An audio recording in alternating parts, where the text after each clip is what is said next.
छत्तीसगढ़ कांग्रेस में बड़ी हलचल, क्या जल्द ही बदल जाएंगे प्रदेश अध्यक्ष? ये सवाल उठ रहा है और इसलिए उठ रहा है क्योंकि राज्य की राजनीति के गलियारों में चर्चा है कि प्रदेश कांग्रेस अध्यक्ष बदलने की तैयारी चल रही है। इस बीच सबसे बड़ी खबर आई है कि वरिष्ठ नेता और पूर्व डिप्टी सीएम टीएस सिंहदेव ने दिल्ली में राहुल गांधी से मुलाकात की है। टीएस सिंहदेव ने खुद सोशल मीडिया पर इस मुलाकात की जानकारी दी और लिखा कि उन्होंने राहुल गांधी को तमिलनाडु पुडुचेरी स्क्रीनिंग कमेटी की अध्यक्षता के लिए अपना नाम प्रस्तावित करने के लिए धन्यवाद दिया और साथ ही मार्गदर्शन भी प्राप्त किया। लेकिन क्या यह मुलाकात बस धन्यवाद देने के लिए ही थी? इस मुलाकात के बाद छत्तीसगढ़ में राजनीतिक हलचल और तेज हो गई है। राज्य में कई दिनों से पीसीसी चीफ बदलने की चर्चाएं जोर पकड़ चुकी हैं।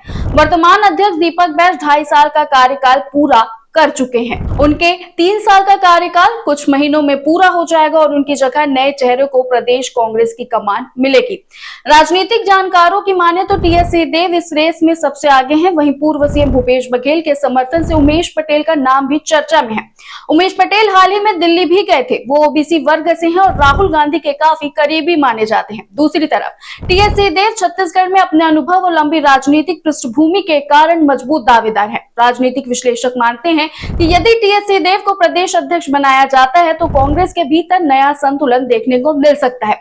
टीएस बाबा को प्रदेश अध्यक्ष बनने से रोकने के लिए भी कांग्रेस का एक गुट काफी सक्रिय है। तो अब ये देखना दिलचस्प होगा, सीएम पद से महरूम रहने वाले बाबा क्या अध्यक्ष बन पाएंगे या फिर यहां भी वो अपने अध्यक्ष पद से हाथ गवा बैठेंगे। कौन होगा प्रदेश कांग्रेस का अगला अध्यक्ष? क्या टीएस सिंहदेव अपनी रणनीति से जीत पाएंगे या भूपेश बघेल के समर्थक उमेश पटेल को मिलेगी बढ़त?